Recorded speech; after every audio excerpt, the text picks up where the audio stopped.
Hey everyone, and welcome to our deep dive today. We're going to be tackling that feeling of being lost in life, Okay. which I'm sure a lot of you listening have felt at some point. Yeah, definitely. Like you're at a crossroads, but there's no signs pointing you in the right direction. Exactly. So to help us navigate this, we're going to be looking at this blog post from ticklethink.com called 12 Powerful Steps to Take When You Feel Lost in Life. Interesting. But don't worry, we're not going to treat this as some rigid formula you have to follow. Yeah. We're just here to kind of pick out what resonates with us Yeah. and hopefully spark some new ways of thinking for you guys listening. It's interesting, isn't it? Feeling lost is something almost everyone experiences, but it's often treated like a shameful secret. For sure. We tend to think we're the only ones who don't have it all figured out. Yeah, absolutely. And you know what? I once tried to fix my feeling lost with this super detailed plan. Oh, really? Color-coded spreadsheet action plan, Wow. the whole 9 yards. I figured if I could just get super organized and productive, Uh, the lost feeling would just vanish. and how'd that go for you? Did you conquer that lost feeling with your spreadsheet? Let's just say spreadsheets are no match for existential dread. Okay.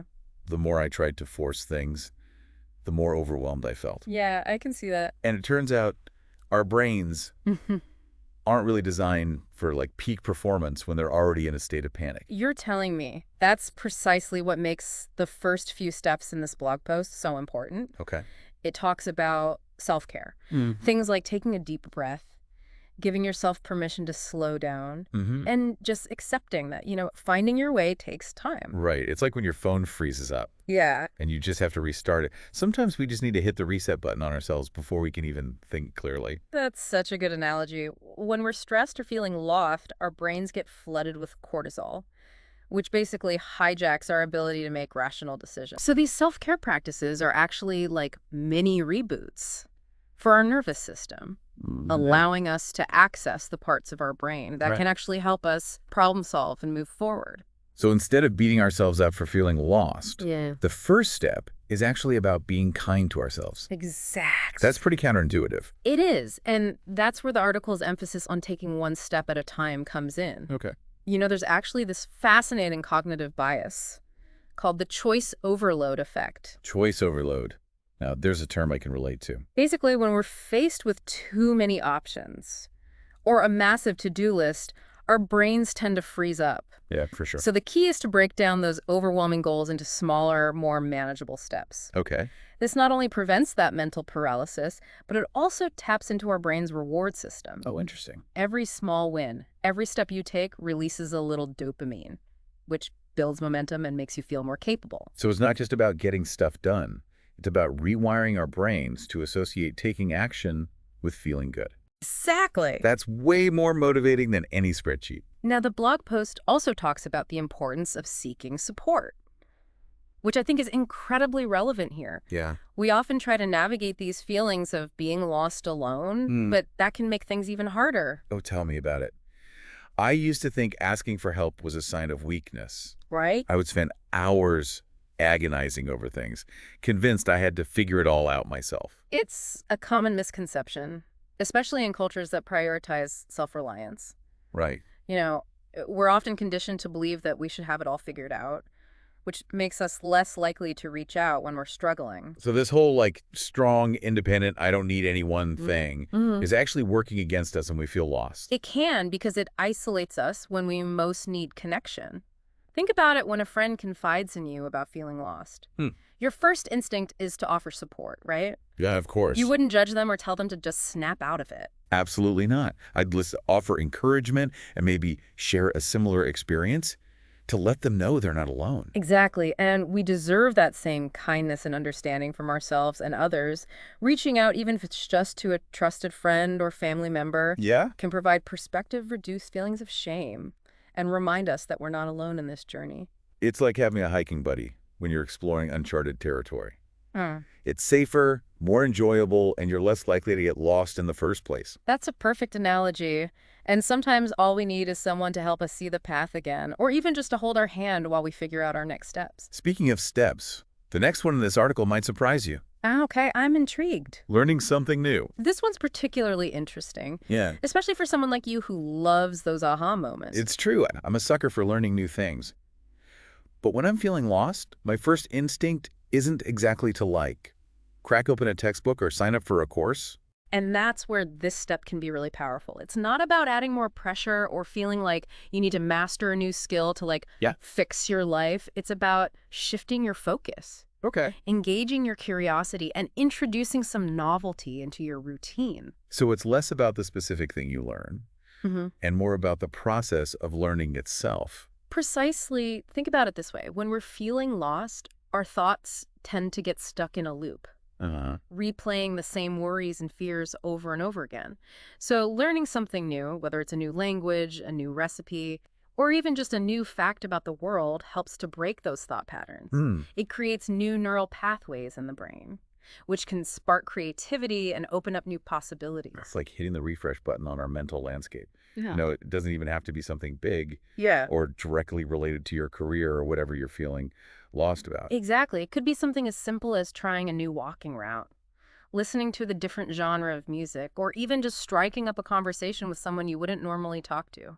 Okay, so we've talked about self-care, taking small steps, asking for support, and learning something new. All of these seem to point towards being more gentle with ourselves when we're feeling lost. That's a great observation. And that theme of kindness continues into the next step, which is all about engaging in acts of kindness. Now, this one threw me for a loop at first.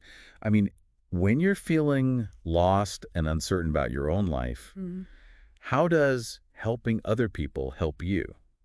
That's a fantastic question. And it gets to the heart of why this step can be so transformative. When we're feeling lost, our attention naturally turns inward. Okay. We become consumed with our own problems, our own shortcomings, our own lack of direction. Yeah, it's like we're stuck in our own heads, Yeah, replaying the same negative thoughts over and over again. exactly. And engaging in acts of kindness, even small ones, shifts that focus outwards. It reminds us that we're part of something bigger than ourselves, that we have the capacity to make a positive impact on the world. So instead of dwelling on my own problems, I could say volunteer at a local soup kitchen or simply offer a helping hand to a neighbor who's struggling. Precisely. And what's fascinating is that these acts of kindness often have a ripple effect. Oh, really? Not only do they benefit the recipient, but they also trigger a release of endorphins in our own brains, boosting our mood and sense of well-being. Wow. Plus, you never know what unexpected connections or opportunities might arise from simply being kind and helpful. It's like planting seeds of positivity both in the world and within ourselves. You never know what might blossom from those acts of kindness. Exactly. And sometimes those unexpected blooms are precisely what we need to find our way back to ourselves. This has been super insightful already, and we're just getting started. I know, right? There are still several more steps in this blog post that we'll explore in the next part of our deep dive. But before we move on, I'd love to hear from you, our listener. Have you ever tried any of these steps when you were feeling lost? Did they help? What other strategies have you found useful for navigating those uncertain times? We'll be back soon to delve deeper into the remaining steps, including one that I think a lot of us struggle with, trusting ourselves. Welcome back to our deep dive into feeling lost.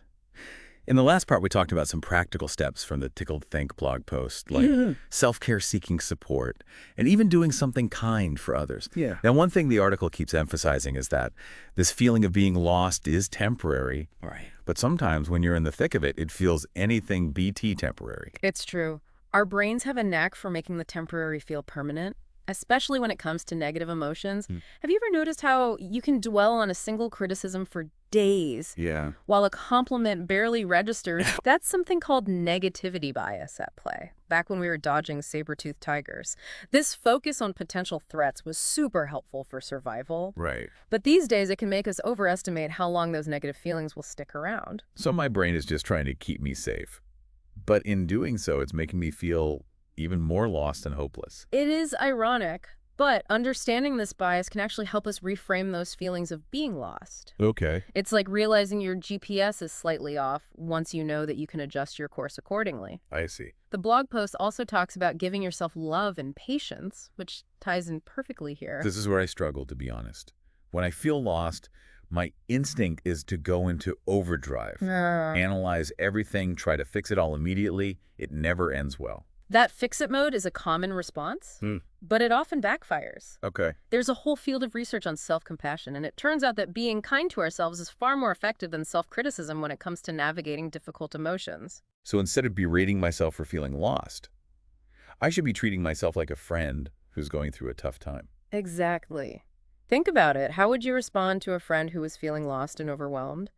You probably wouldn't tell them to just snap out of it or criticize their every move. Right. You'd offer empathy, support, and encouragement.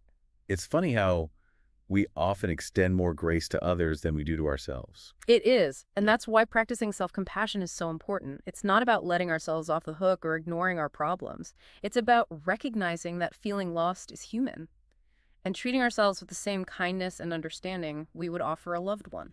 I'm starting to see how this all connects. We talked earlier about the brain's negativity bias, Right. how it amplifies those feelings of being lost. But self-compassion is like turning down the volume on those negative thoughts and replacing them with a more supportive inner voice. Precisely. And that shift in perspective can make a world of difference in how we navigate those challenging times. So we've acknowledged that feeling lost is normal, that it's okay to not have all the answers, and that treating ourselves with kindness is crucial. Yeah. Where do we go from there? Well, the blog post reminds us that feeling lost can actually be an opportunity for growth. It's often during those times when we're forced to reevaluate our priorities, confront our limiting beliefs, and discover new aspects of ourselves. That makes sense. It's like those times when you get lost on a road trip. Uh-huh. Sure, it can be frustrating in the moment, but you often end up discovering hidden gems you never would have found otherwise. Exactly. And those unexpected detours often lead to the most memorable experiences. Think about a time in your life when you felt lost, looking back. Did that experience ultimately lead to positive changes or new insights?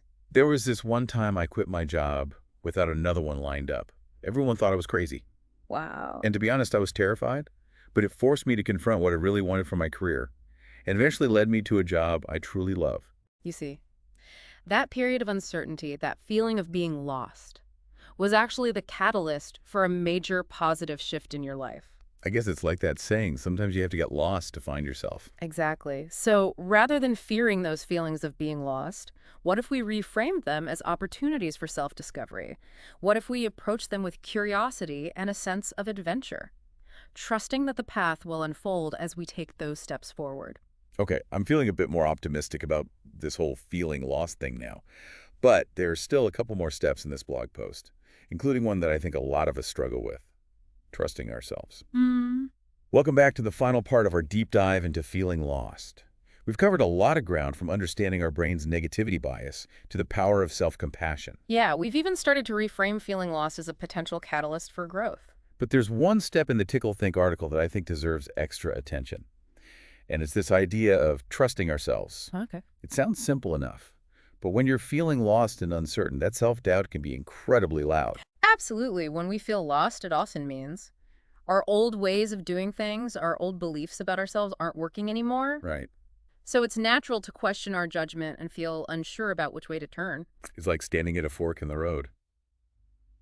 But both paths look equally unfamiliar and intimidating. How do you even choose when you don't trust your own compass? That's where the article's suggestion of remembering your past wins comes in. Okay. It's about taking stock of all the challenges you've already overcome, Hmm. the decisions you've made, the times you've surprised yourself with your own strength and resilience. You know, I've actually been keeping a journal lately, and I've started writing down all the things I'm grateful for, even small wins. It's amazing how quickly that shifts my perspective. That's a fantastic practice. It's so easy to focus on what we haven't accomplished, what we're still struggling with, Yeah. but intentionally acknowledging our wins, even the seemingly insignificant ones, can be incredibly powerful. It reminds us that we're capable of so much more than we often give ourselves credit for. It's like building that trust muscle step by step. Each time we acknowledge a win, big or small, we're reinforcing the belief that we can handle whatever comes our way. Precisely. And that sense of self-trust is essential for navigating the inevitable ups and downs of life, especially when we feel lost. For sure. It allows us to make decisions, take risks, and embrace the unknown with a little more confidence. So trusting ourselves isn't about suddenly having all the answers. It's about believing in our ability to figure things out as we go along, to learn from our experiences, and to keep moving forward even when the path isn't clear. That's a beautiful way to put it. And it leads us to the final step in the Tickled Think article, which might just be the most important one of all: embracing change and uncertainty. This feels particularly relevant in today's world, where everything seems to be in constant flux. It's true. Change can be exciting, but it can also be incredibly unsettling. We humans are wired for a certain degree of predictability and routine. Change disrupts that, which can trigger those feelings of being lost and unsure. But if we think about it, change is the only constant in life. Everything is in a state of flow, from the seasons to our own thoughts and feelings. I remember reading somewhere that the average human cell regenerates every 7 years. Wow. So technically, we're not even the same person we were 7 years ago. Exactly. And yet we often resist change, clinging to the familiar even when it's no longer serving us. Yeah, we stay in jobs, we hate relationships that drain us, or simply avoid trying new things because we fear the unknown. But isn't that fear of the unknown part of what makes us feel lost in the first place? That's interesting. It's like we're so afraid of making the wrong choice, taking the wrong path, that we end up paralyzed, unable to move in any direction. That's a great insight. And perhaps the key to overcoming that fear is to reframe change and uncertainty as opportunities for growth and discovery. Right. Think about any major accomplishment in your life. Any time you've truly stepped outside your comfort zone.